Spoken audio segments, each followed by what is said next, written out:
ভারত ও পাকিস্তানের সংঘাতের ইতিহাস দীর্ঘদিনের, যার প্রতিফলন দেখা যায় বলিউড সিনেমাতেও। সিনেমাগুলোর মধ্যে অন্যতম হল উড়ি দ্য সার্জিক্যাল স্ট্রাইক। 2016 সালে উড়িতে জঙ্গি হামলার প্রেক্ষাপটে নির্মিত এই সিনেমাটি ভারতীয় সেনাবাহিনীর প্রতিশোধমূলক সার্জিক্যাল স্ট্রাইকের একটি শ্বাসরুদ্ধকর চিত্রায়ন।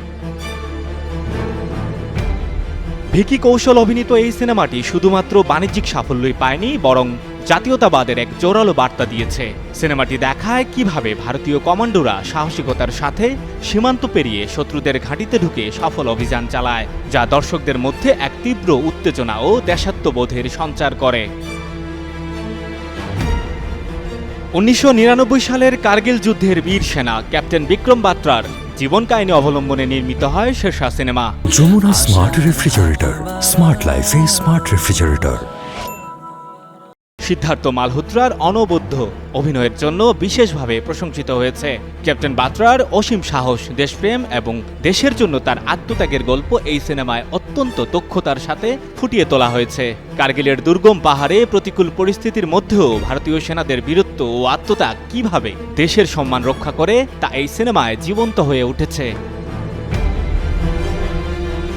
পিপা সিনেমাটি 1971 সালের বাংলাদেশের স্বাধীনতা যুদ্ধের প্রেক্ষাপটে নির্মিত, যখন ভারত ও পাকিস্তান সরাসরি সংঘাতে লিপ্ত হয়। ক্যাপ্টেন বলরাম সিং মেহতার জীবন অবলম্বনে তৈরি এই সিনেমায় ঈশান খাট্টার মুখ্য ভূমিকায় অভিনয় করেছেন।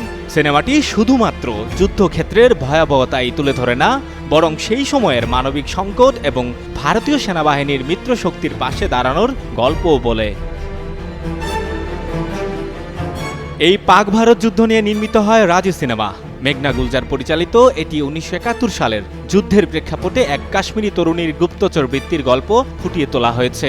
আলিয়া ভাট অভিনীত শ্যামত খান নামের এই চরিত্রটি প্রেমের আড়ালে দেশের জন্য ঝুঁকি নিতেও পিছপা হয় না। সিনেমাটি যুদ্ধের গতানুগতিক চিত্রায়নের বাইরে গিয়ে একজন নারীর সাহস ও বুদ্ধিমত্তাকে তুলে ধরে, যে নিজের জীবন বিপন্ন করে দেশের জন্য গুরুত্বপূর্ণ তথ্য সংগ্রহ করে। সঞ্জয় দত্ত, যুগান্তর নিউজ।